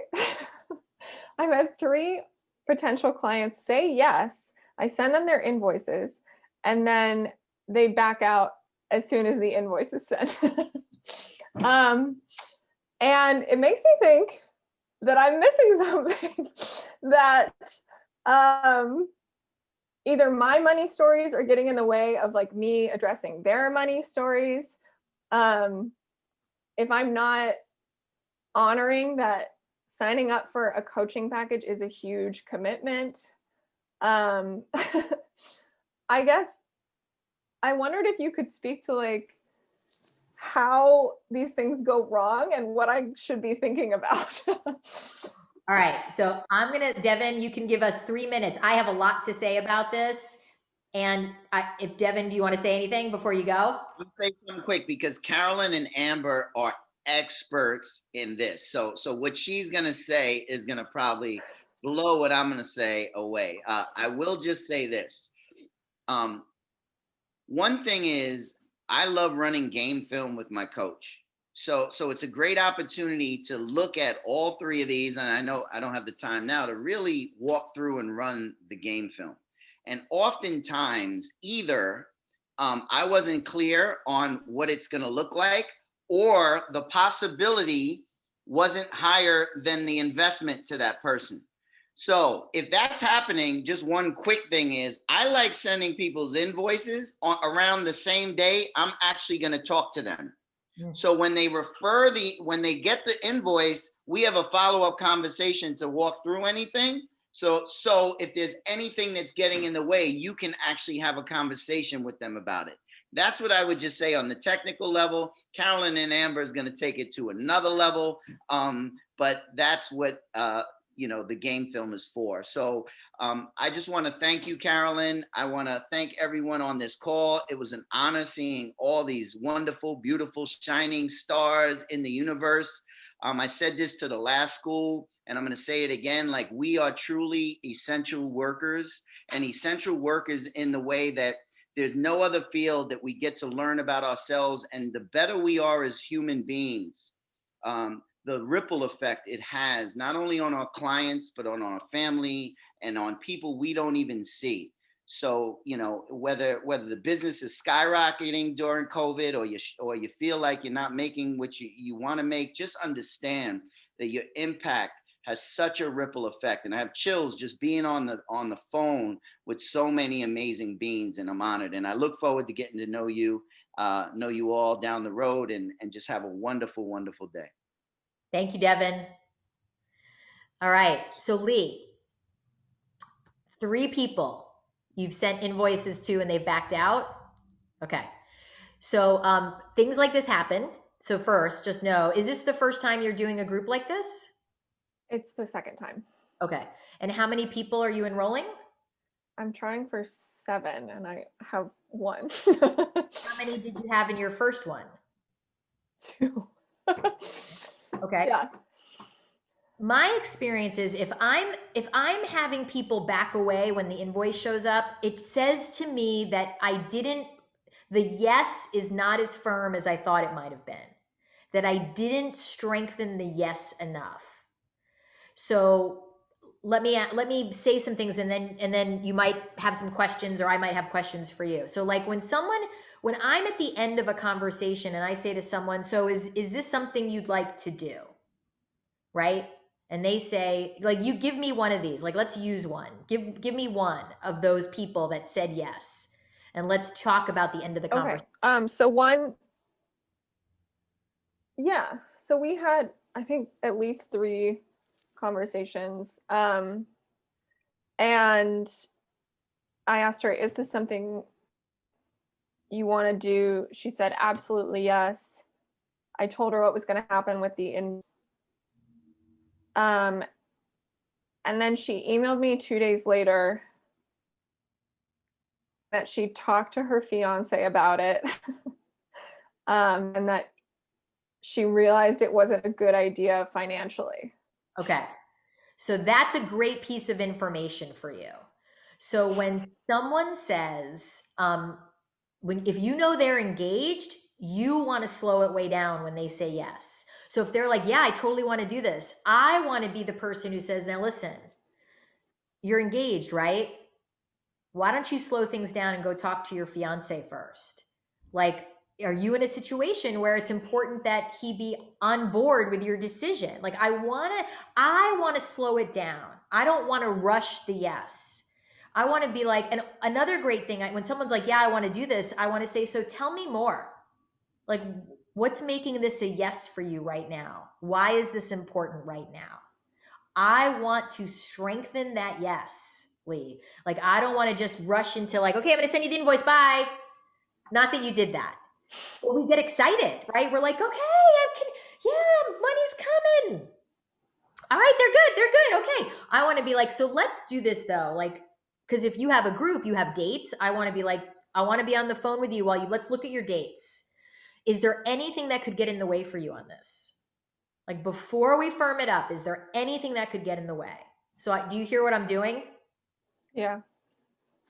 What's your sense of that when you hear me saying that? I appreciate the bit about talking to partners or anyone else in the household that this might affect and letting that be a point, because she asked me a million questions about the group, like more than anyone else I've enrolled. And so I think I took that as like, she knows what she needs to know and we're good. But none of those questions were about her partner or about how she was going to pay for this, which I found out later was a big concern. So it sounds like there was just an opportunity to go slower around that part. Is there anything you want to say, Amber? I just think that piggybacking on what Carolyn said, that question around like you can speak it, you can say, you know, I hear you that you really want to do this and I want to slow this down, because sometimes what happens is people will say yes here and then they go away and then they talk to their roommate, they talk to their mom, they talk to their spouse, and that person has no understanding of what this is, and then they end up sending me an email that says never mind. And so I'm curious, right? Like we can just say that happens. What, if anything, would cause that to happen for you? Because then that helps them slow down and go, oh, you're right. Like I do need to talk to my spouse, or you know what? I haven't checked the dates and I do have a big important project coming up, or you know, whatever the thing might be. But that willingness, because that also demonstrates that we aren't like just after their money. Like we're like, no, this is an important decision. And we want to be thoughtful about it. Can you hear that, Lee? Yeah, I think that's really helpful. Thank you. And I don't know, are you in a situation where you can be practicing these kinds of parts of the conversation? Are you getting coaching? Yeah, Sasha Alexander is my coach. Oh, perfect. You tell Sasha, hey, we need to slow this part of the conversation down. I want to really practice with you this. Yeah. And Sasha will be able to role play that with you all day long. Thank you guys. I appreciate it. Okay. So Clara, I so loved your question. Will you come and say, I want to ask you, I'm curious about that question. I think she may have gone. I'm not sure. Clara, are you still here? Yeah, I don't think so, because she's more gray. Oh, okay. Yeah. So Clara asked a question, so I'm going to answer it here because I think I know her question, which is, how does one start with coaching? What are the best first steps to take? Isn't that it's a great early question. And look, one of the things we say to people all the time is make a list of 5 to 8 people who are already in your world who you'd love to coach. Just make a list. And by the way, you can do that when you're 6 months in, 6 years in, right? If all of a sudden you're like, I have nobody, what am I going to do? And we all do that, right? We all have points, whether you're 5 years in, 10 years in, 3 months in, we're like, how do I do it? I don't know anybody anymore. All my people are gone. I've run out of humans. We just want to slow it down and be like, now let me really pause. I mean, I remember Steve Chandler's coach said to him, go through the last 40 emails you received. Go in there are clients sitting in your inbox that you've never even considered. People who want to be near you, who want to be around you, who you haven't learned how to translate that into a potential client through service. So clients are everywhere. They are everywhere. And that's one of the big things like we talk about all day long in the school, right? It's like, how do you grow your community? How do you create people from relationships you've had prior into potential clients, right? How do you do that work? And that's important work, and it's slowed down work. We don't rush. You know, we get thoughtful. I remember when Amber sent me one of those lists early on, right? It was like, I think there were at least 10 people on it, and it was really detailed. I know this person from my former, acting career, and this is why I would love to coach her. And she got really thoughtful, and that's part of the process. We want to get really thoughtful about why we'd want to coach someone, why we would want to coach someone. What were you going to say, Amber? I was going to say, because I can't tell from Clara's question as well if it's, I always think of Steve Chandler being like singers sing, dancers dance, coaches coach. And so sometimes I feel like there's two different pieces that occur for coaches. And one is we need training. We need training in two areas. Like I come from the background of acting. So in acting, we have to learn the craft, right? We have to know, how do I bring this material to life? But then there's also, how do I get a job? It's the same for coaches. We have to know, how do we help someone transform their lives, right? That has to be something that we're invested in learning. And that can come from a lot of different things. It can be your own experience. It can be through trainings that you've taken. It can be through courses that you've done, right? That can give you the tools and skills to help you have the confidence to know that when someone's sitting across from me, I know enough to help them. Like, even if you're only a block ahead of them, you're still a block ahead of them. Like, you have enough distance ahead of them to be able to support them in moving forward. But then we also have to have the training in business development. And that is often the place that coaches struggle the most, because most training programs don't take the time to really teach you how to actually make money as a coach. And so these two pieces are really important. And so, what Carolyn's speaking to in some regards is it's a combination of the two, right? Like putting our list together allows us to practice coaching, right? I'm going to practice inviting someone to a conversation and sitting with them, and I'm going to practice serving them. But then there's also the component of, at some point, I'm going to want to make money at this, right? So how do I do that? And so when a coach is first starting out, those are the two areas that we want to be really mindful of and get training in. Well said. Thank you for that, Amber. Mm-hmm. We have time for one more question, and then we're going to wrap it up. Let's go, Pamela Stewart. Your hand's been up for a while. Hi, Carolyn. Hey. And I'm sorry I'm not on video, but I'm in an odd location and it would be distracting. So, all right. I didn't want to miss today. Good. So I have a question about and I can direct this to any of you professional coaches.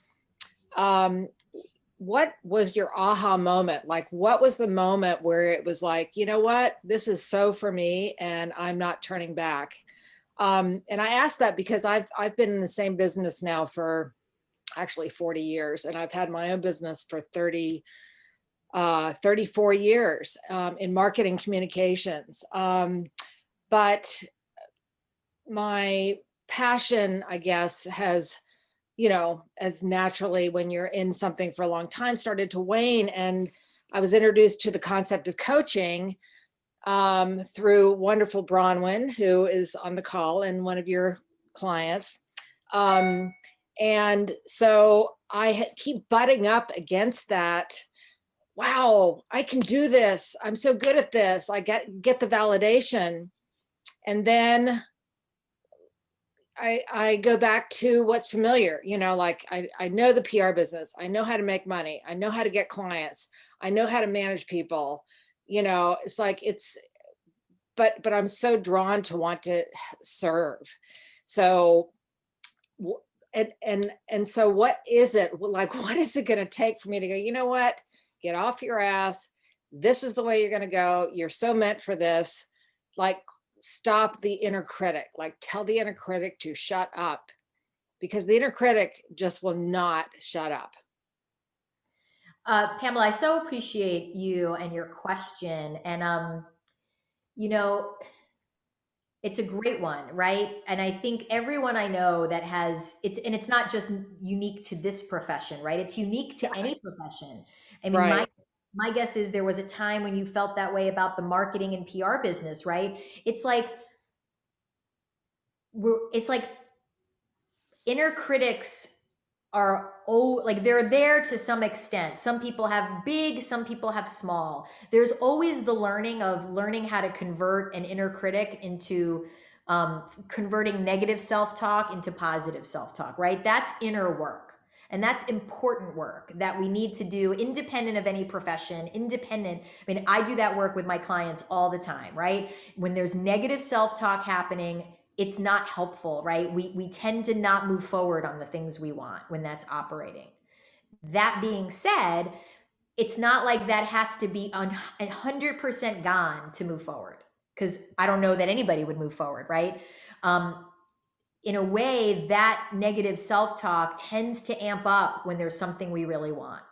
It just does. I mean, Stephen Pressfield talks about it in The War of Art, right? Or in Turning Pro. When we really want something, it's like the forces of gravity push against us to like say, yeah, really? Maybe not. And part of it is we have to decide and then act. It's decide, act, decide, act, decide, act. It's not one decision, for me, it was never one big decision. It was a series of small decisions, and that started to gain steam. You know, I got my first non-paying client. I did pro bono. Then I was like, I want to see if I can get a paid client. That was before any contact I had with Steve Chandler. I was like, well, let me just see if I could get one paid client. I didn't even know a lot about the profession. And then I had 2 paying clients. And then I met Steve Chandler. And then I was like, I'm going to hire that guy because I think he can help me because I don't know really what I want. Now, did I know where it would lead? It was like following breadcrumbs, right? And then I came to a point where I was like, I want to create myself in a new profession where I'm my boss, where I wasn't working for someone. And coaching was, I loved what happened in a coaching session. I loved what happened with a client. I loved the work. It just was, that was an easy yes. But the work to grow the business wasn't easy. It was effort and attention, and it was deciding over and over again, I want this, I want this, I want this, I want this. And really just being like, you know, have at me, negative self-talk. Like, have at me. Because guess what? I'm stronger than you are. I'm stronger than you are. I'm stronger than the voice that doubts. I am stronger than the voice that's like, oh, it's more comfortable over here.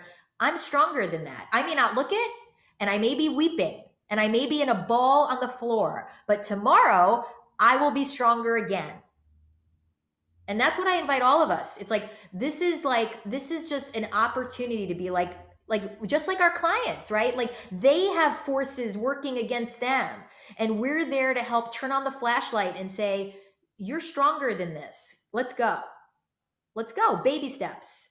And that's the other thing, Pamela. For me, it was always about baby steps, the smallest unit of action, baby steps. Amber, do you want to say anything? And then we're going to wrap it up. I mean, I think that was really great. For me, Pamela, my story was a little bit different. I kept coming back to, I sort of went the path of online, you know, like build an email list and go into marketing and launch this program. And you know, it was like failure after failure after failure. You know, I felt like I was being productive, but then my bank account wasn't making any money. Right. So I'd be weeping in a ball on the floor, but I'd come back to, is there anything else? Is there anything else that I would rather be doing? No. And so I kept going and I kept going. Now I had a part-time job at that time that I didn't love. It was sort of my bridge job that paid the bills. But for me, there became, after about 5 years of sort of leaning on that job, it just became clear to me, like, I gotta like go, what is it, cold turkey, right? Like I gotta just cut and go all in. And so I quit my job and went all in. And that's when I had liftoff. And I don't recommend that for everyone. You know, it's different than what Carolyn's story is. And it's what I needed to do, because I would have held on to that job for forever. Well, and that's really like, I see that the PR business, the marketing business it's a comfortable crutch. I've been doing it so long, I can do it in my sleep. You know, I have no qualms about trying to go out and get new business. I use it as well, you know, the business hasn't let me go yet. So I'm not quite ready to go all in on the coaching business. And it is financial part of it, because I'm a solo person, and that's a real, that's a real concern. But I also know, like, if I'm being truly honest with myself, that I do use it as an excuse sometimes. Well, like, let's see what happens by the end of the year. And I'm trying to like make some concrete steps for 2021 to really commit in a way that I think this year was a big exploration and just trying to figure out process. And I'm sort of like, I'm on that ledge. I'm just looking over going, yeah, but it's really comfortable back here. And it looks really scary down there. So as long as comfort is the go-to, it's going to be more challenging to step out. So one thing I want to say to everyone, I want to wrap it up here. Brianna, you asked a great question. Send me an email and I will give you the handout that walks through the process of inviting in a very clear way. It's a handout we use in the school. Coaches have called it paper gold. One coach was like, I made 40K just off the handout before I even went to the school. So Brianna, write to me. And here's the other thing. For those of you that came today because you're interested in the school, we have a resource for you that will be great. It gives a really good taste of the school. Write to me and I will send you the resource. If you're someone who's like, I'm thinking about coming in 2021 in January, specifically, we have a resource for you. And for everyone else, we just acknowledge you for being here, for showing up, for spending the time, for getting in the room when you weren't allowed in the room. That takes persistence, just like this business. So bravo, and more to come. Take care. Bye, everybody.